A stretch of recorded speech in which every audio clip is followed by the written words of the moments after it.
दोस्तों नमस्कार। DSA law point में आप सबका स्वागत है। मैं हूं आपका मित्र धीरज कुमार त्रिपाठी। हम लोग ऑल इंडिया बार एग्जामिनेशन के अपने भारतीय संविधान के अगले वीडियो में आज समझेंगे उच्चतम न्यायालय में अनुच्छेद 130 से। अनुच्छेद 130 कहता है उच्चतम न्यायालय का स्थान क्या होगा।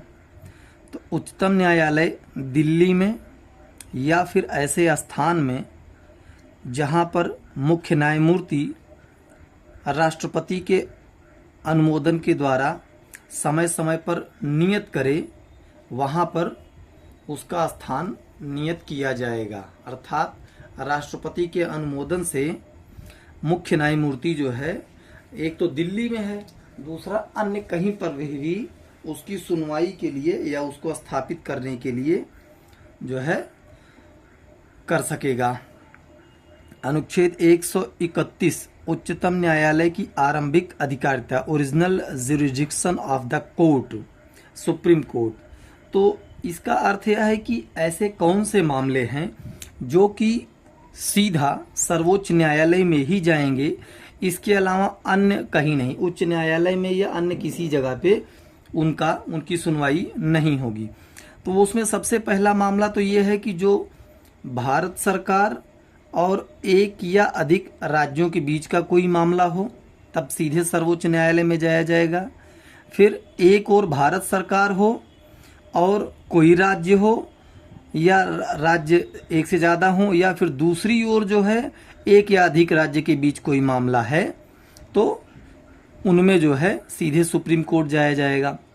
या फिर दो या अधिक राज्यों के बीच कोई विवाद हो तो सीधे उच्चतम न्यायालय जाया जाएगा। और उसमें कोई जो है विधि का प्रश्न या तथ्य का प्रश्न अंतर्वलित हो, तब उसमें डायरेक्ट सुप्रीम कोर्ट जा सकते हैं। जैसे कि कावेरी जल विवाद का जो मामला है, या फिर किसी दो राज्य के बीच जो है जमीन के बंटवारे या जल के बंटवारे को लेकर के, या फिर अन्य किसी चीज को लेकर के विवाद हो, तो उसमें सीधे उच्चतम न्यायालय ही जा सकते हैं, वहां पे सुनवाई की जाएगी। अनुच्छेद 132 कहता है कि कुछ मामलों में उच्च न्यायालयों से अपीलों में उच्चतम न्यायालय की अपीली अधिकारिता। तो भारत के राज्य क्षेत्र में उच्च न्यायालय की सिविल, दांडिक या अन्य कार्यवाही में किसी दिए गए किसी निर्णय, डिक्री या अंतिम आदेश की अपील उच्चतम न्यायालय में होगी। अर्थात हाई कोर्ट द्वारा कोई भी आदेश पारित किया जा रहा है, उससे जो भी अपील होगी, वो चाहे सिविल हो, दांडिक हो या किसी अन्य कार्यवाही में हो, उसकी अपील उच्चतम न्यायालय में होगी। और यदि वह उच्च न्यायालय अनुच्छेद 134 का के अधीन प्रमाणित कर देता है कि उसमें संविधान के निर्वचन के बारे में या कोई विधि का सारवान प्रश्न अंतर्वलित है, तो सीधा वहां पर पे अपील की जाएगी। अब अनुच्छेद 133 बताता है कि उच्च न्यायालयों से सिविल विषयों से संबंधित अपीलों में उच्चतम न्यायालय की अपीली अधिकारिता। अर्थात कि अब जो ये अनुच्छेद है 133, इससे सीधा प्रश्न बनता है कि जब कोई उच्च न्यायालय किसी सिविल मामलों से में संबंधित अपना विनिश्चय करता है, उससे उच्चतम न्यायालय में जब अपील की जाती है, वह किस अनुच्छेद में की जाती है, तो वह अनुच्छेद 133 में की जाती है, जिसमें कि कोई विधि का व्यापक महत्व का कोई सारवान प्रश्न अंतलित हो, या फिर उच्च न्यायालय की राय में उसका जो है जो भी प्रश्न का विनिश्चय है, उसका उच्चतम न्यायालय द्वारा विनिश्चय आवश्यक है। अनुच्छेद 134 में दांडिक विषयों में उच्चतम न्यायालय की अपीली अधिकारिता की बात की गई है। Appellate jurisdiction of supreme court in regard to criminal matters. Bharat के राज्य क्षेत्र में उच्च न्यायालय की दांडिक कार्यवाही में किसी निर्णय, अंतिम आदेश, दंडादेश की अपील उच्चतम न्यायालय में होगी। अब उनमें 3 ग्राउंड दिए हैं कि किन आधारों पर होगी। तो उच्च न्यायालय ने जब किसी अपील में, जैसे सेशन कोर्ट द्वारा किसी व्यक्ति को दोष मुक्त कर दिया गया है और उसे उच्च न्यायालय ने उलट करके उसको मृत्यु दंडादेश दे दिया गया है, अर्थात सेशन न्यायालय ने ट्रायल किया, ट्रायल करने के बाद उसे दोष मुक्ति प्रदान कर दी, तथा जब वो उच्च न्यायालय में अपील में गया सरकार, उसमें जो है उस वक्त अपील में सुनवाई के दौरान उसको सेशन न्यायालय के निर्णय को पलट करके मृत्यु दंडादेश दे दिया गया हो, तो 134 में उच्चतम न्यायालय में अपील की जा सकती है।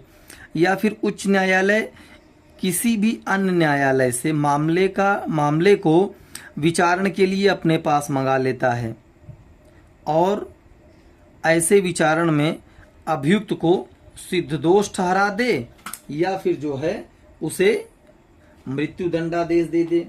उस स्थिति में जो है अपील उच्चतम न्यायालय में की जाएगी।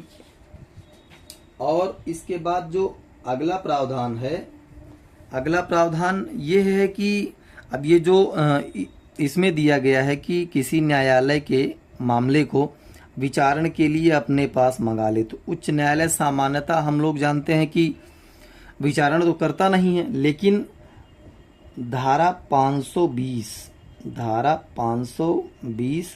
BNSS 2023 भारतीय नागरिक सुरक्षा संहिता 2023 और धारा 474 CRPC की जो है, इसमें कोई भी मामला उच्च न्यायालय विचारण कर सकता है। तो जब सुप्रीम कोर्ट ने ऐसे किसी मामले को विचारण के लिए अपने पास मंगाया है, उसमें अभियुक्त व्यक्ति को उसने सिद्ध दोष ठहरा दिया हो और उसको मृत्यु दंडादेश दिया हो, तो ऐसे दंडादेश से अपील उच्चतम न्यायालय में अनुच्छेद 134 के तहत की जाएगी, तथा वह उच्च न्यायालय अनुच्छेद 134 का में प्रमाणित कर देता है कि मामला उच्चतम न्यायालय में अपील किए जाने योग्य है, तब अपील कर सकता है। ये 3 परिस्थितियां दी गई हैं अनुच्छेद 134 में। अनुच्छेद 134 कहता है कि 34 का कहता है 134A, जिसे कि 44वें संविधान संशोधन अधिनियम 1978 के द्वारा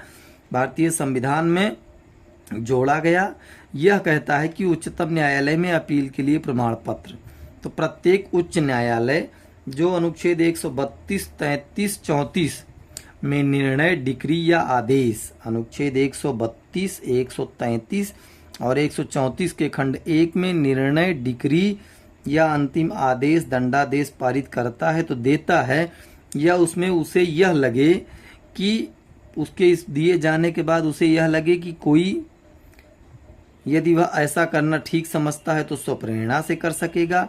यदि ऐसे आदेश में उसे यह लगता है कि व्यथित पक्षकार या उसकी ओर से मौखिक आवेदन दिया गया है, तब वह जो है प्रमाण पत्र जारी कर सकता है। अनुच्छेद 135 कहती है कि विद्यमान विधि के अधीन फेडरल न्यायालय की अधिकारिता और शक्तियों का उच्चतम न्यायालय द्वारा प्रयोग तो होना, तो ये उतना महत्वपूर्ण नहीं है। अनुच्छेद 136 विशेष अनुमति याचिका, ये बहुत ही महत्वपूर्ण प्रावधान है, क्योंकि यदि उच्च न्यायालय सुप्रीम कोर्ट में अपील करने के लिए अनुच्छेद 134 क के तहत 134A आर्टिकल के तहत सर्टिफिकेट नहीं इशू करता है अपील के लिए, तो कोई भी व्यक्ति आर्टिकल 136 के अंदर उच्चतम न्यायालय में सुप्रीम कोर्ट में विशेष इजाजत याचिका के माध्यम से अपील कर सकता है।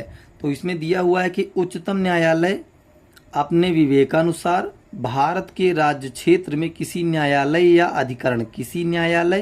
या अधिकरण द्वारा किसी वाद या मामले में पारित किसी निर्णय, डिक्री, अवधारण, दंडादेश या आदेश की अपील के लिए विशेष इजाजत दे सकेगा। इसकी कोई बात जो है अनुच्छेद 136 में कोई बात सशस्त्र बलों से संबंधित किसी विधि द्वारा या उसके अधीन गठित न्यायालय या अधिकरण द्वारा पारित किए गए किसी निर्णय, अवधारण, दंडादेश या आदेश को लागू नहीं होगी। अर्थात ये जो है सशस्त्र बलों को लागू नहीं है। अनुच्छेद 137 कहता है निर्णयों या आदेशों का उच्चतम न्यायालय द्वारा पुनर्विलोकन, review of judgements or orders by the Supreme Court. ये बहुत ही महत्वपूर्ण अनुच्छेद है। इसका जो मतलब प्रश्न बनता है एपीओ AIBE या फिर PCSJ में, वो सीधा सीधा प्रश्न यह बनता है कि पुनर्विलोकन से संबंधित प्रावधान भारतीय संविधान के किस अनुच्छेद में दिया गया है, तो वह अनुच्छेद 137 में दिया गया है। यह कहता है कि संसद द्वारा बनाई गई किसी विधि के या अनुच्छेद 145 के अधीन बनाए गए नियमों के अधीन रहते हुए उच्चतम न्यायालय अपने द्वारा सुनाए गए निर्णय या दिए गए आदेश का पुनर्विलोकन करने की शक्ति होगी। अर्थात सुप्रीम कोर्ट अपने ही द्वारा सुनाए गए निर्णय को पुनर्विलोकन के द्वारा पलट सकता है, रिव्यू के माध्यम से। अनुच्छेद 138 उच्चतम न्यायालय की अधिकारिता में वृद्धि। तो उच्चतम न्यायालय को संघ सूची के विषयों में से किसी के संबंध में ऐसी अतिरिक्त अधिकारिता और शक्तियां होगी जो संसद विधि द्वारा प्रदान करे या फिर जो भारत सरकार और किसी राज्य सरकार की विशेष करार द्वारा प्रदान किया जाए। अनुच्छेद 139 है कि कुछ रिट निकालने की शक्तियों का उच्चतम न्यायालय को प्रदत्त किया जाना। अर्थात जो अनुच्छेद 32 में उसे 5 रिट निकालने की शक्ति दी गई है। बंदी प्रत्यक्षीकरण, परमादेश, प्रतिषेध, अधिकार परीक्षा और उत्प्रेषण रिट, या इनमें से विधि द्वारा जो है संसद विधि बनाकर के उच्चतम न्यायालय को या उनमें से किसी को निकालने की शक्ति प्रदान कर सकेगी।